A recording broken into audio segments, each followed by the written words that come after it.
सभी को जय मसीह की प्रेज लॉर्ड, खुदा मसीह की सलामती हो। आज हम बात करेंगे कि क्रूस की मौत शराफित क्यों थी।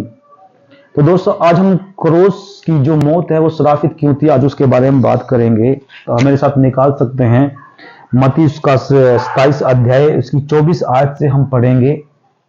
जब पिलातुस ने देखा कि कुछ बन नहीं पड़ता परंतु इसके विपरीत हुल्लड़ बढ़ता जाता है, तो उसने अब पानी लेकर भीड़ के सामने अपने हाथ धोए और कहा, मैं इस धर्मी के लहू से निर्दोष हूं, तुम ही जानो।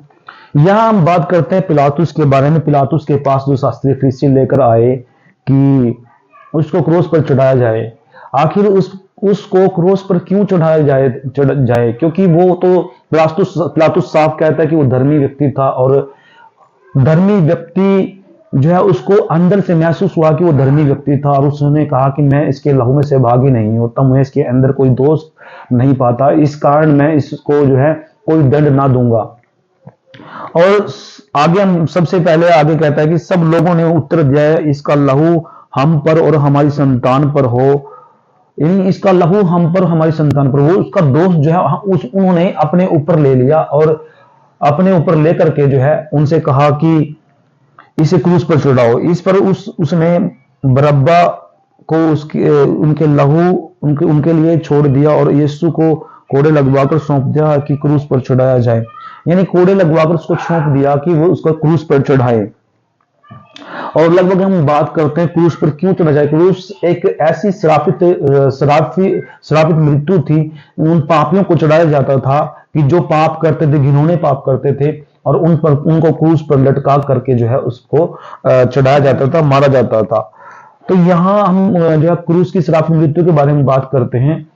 तो लगभग उस समय ऐसा ही होता था, और आज कुछ वक्त बदल चुका है। 2025 के अंदर वक्त बदल चुका है, क्योंकि आजकल जो है अगर कोई जो हम किसी को मार देता है, किसी को हथियार से, गोली से, किसी चीज से मारा जाता है, तो लगभग आपको पता है उसको जेल हो जाती है, और 10 साल की 20 साल की उम्र कैद कुछ हो जाती है। पहले ऐसा नहीं होता था। पहले जो है दंड दिया जाता था, उसको मौत दी जाती थी। इस कारण जो है हम बात करें श्रापित मृत्यु के बारे में। तो आगे पढ़ते हैं। तब हाकिम 27 आयत में पढ़ते हैं, 27 में पढ़ते, तब हाकिम के सिपाहियों ने यीशु को किले में ले जाकर सारी पलटन उसके चारों ओर इकट्ठी की, और उसके कपड़े उतार कर उसे लाल रंग का धागा पहनाया, और कांटों का मुकुट गूंथ करके सिर पर रखा, और उसके दाहिने हाथ में सरकंडा दिया, और उसके आगे घुटने टेक कर उसे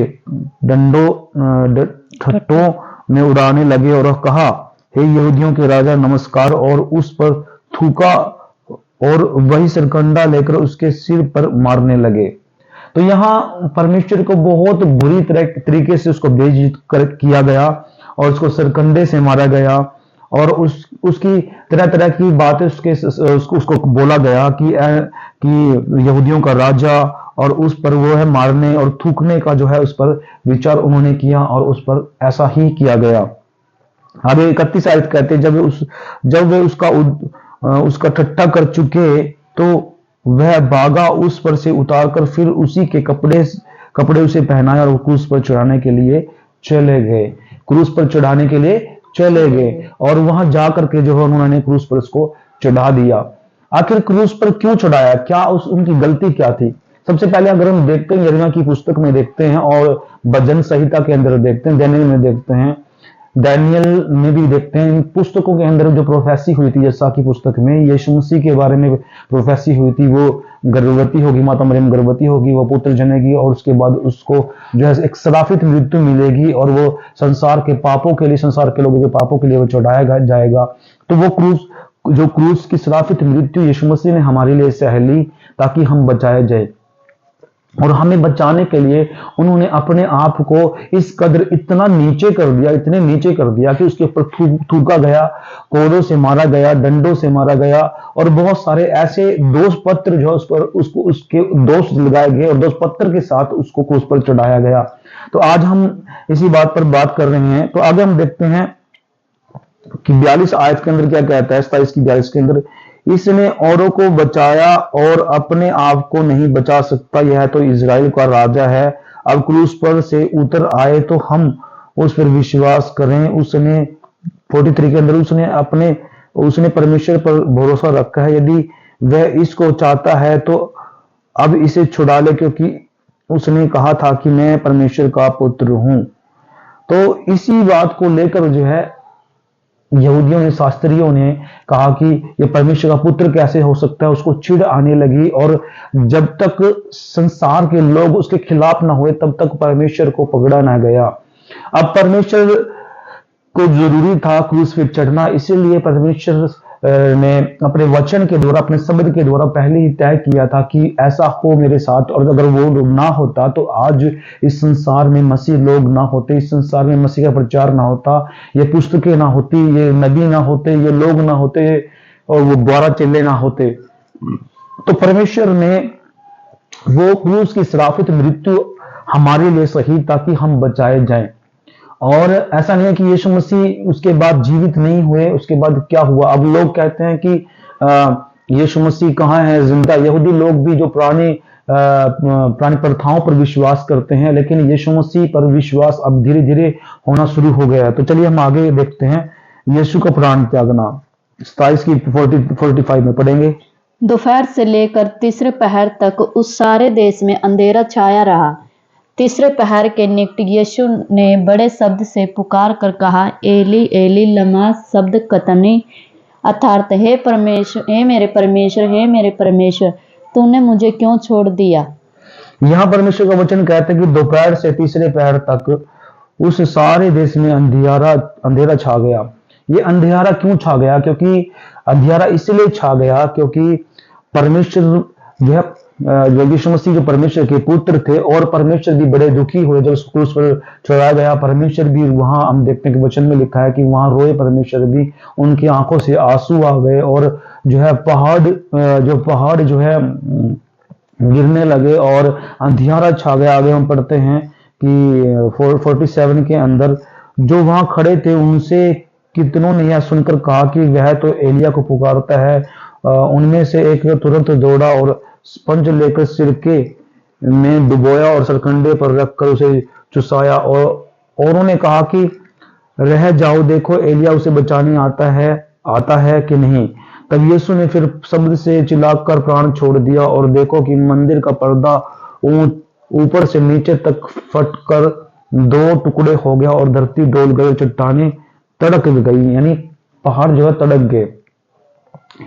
यानी परमेश्वर बड़ा दुखित हुआ। और उस समय इस घटना से साबित होता है कि परमेश्वर भी बड़े दुखी हुए अपने पुत्र की मौत से, और वो श्रापित मृत्यु परमेश्वर ने अपने ऊपर ले लिया।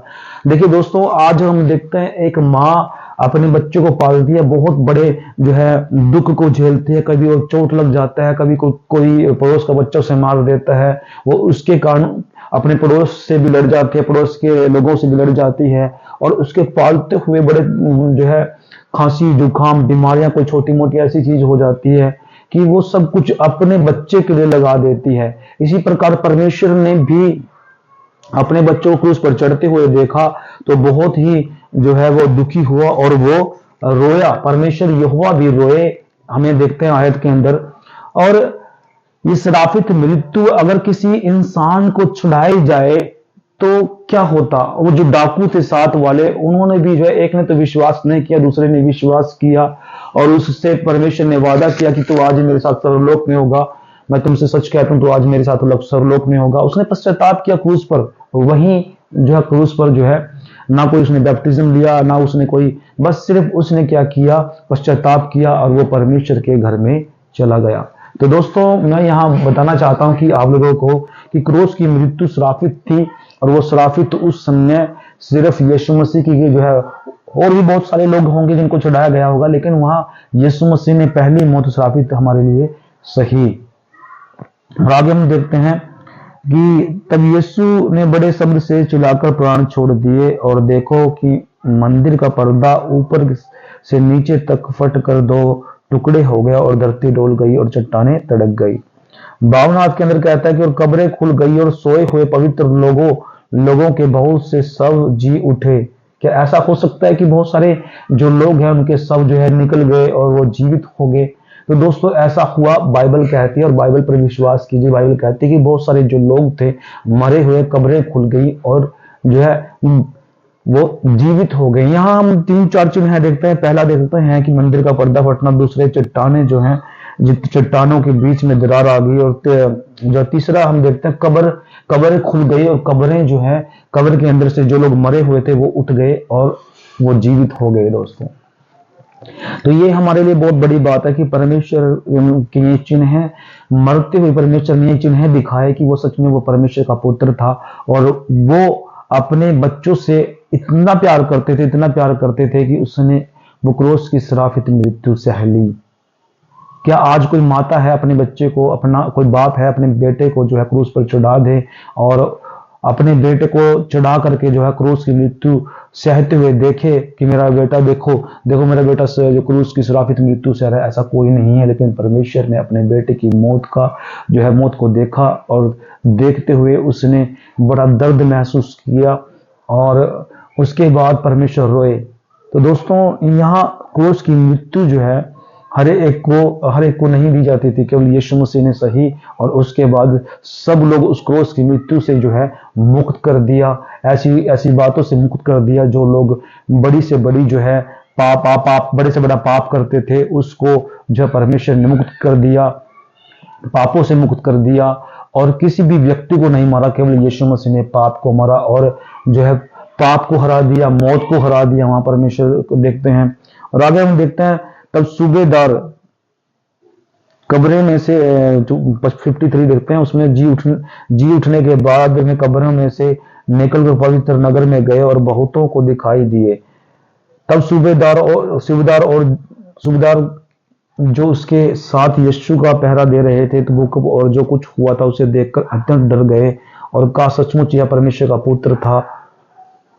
वहां बहुत सी स्त्रियां जो गलील से यीशु की सेवा करती हुई उसके साथ आई थी, दूर से यह देख रही थी। उनमें मरियम मगदलनी और याकूब और योसेस की माता मरियम जब्दी के पुत्र की माता थी।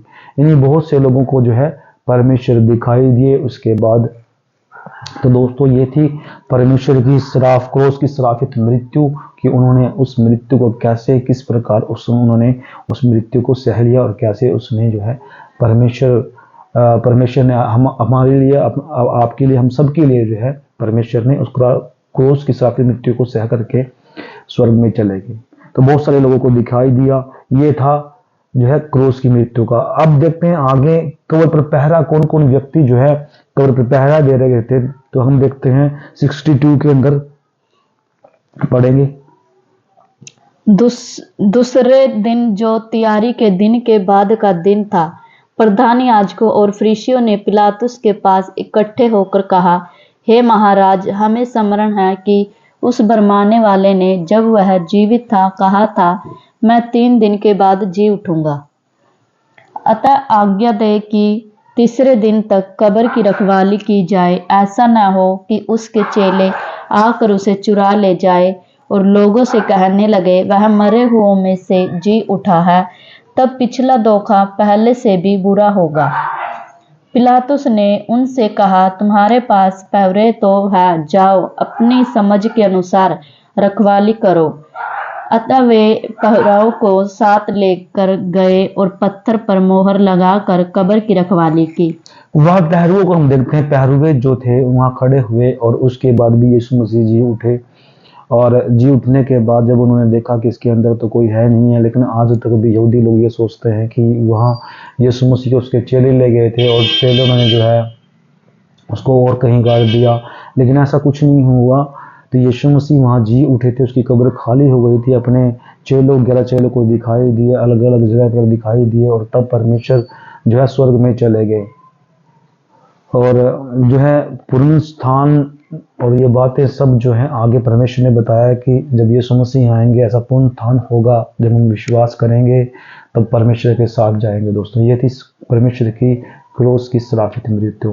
तो चलिए हम आगे और टॉपिक पर बात करेंगे, यीशु ने क्यों दरवाजे को खटखटाया, अगले टॉपिक में बात करेंगे। तो इस वीडियो को लाइक करना, शेयर करना, चैनल को सब्सक्राइब करना। तब तक मिलते हैं सब नेक्स्ट में। सब तक सलाम।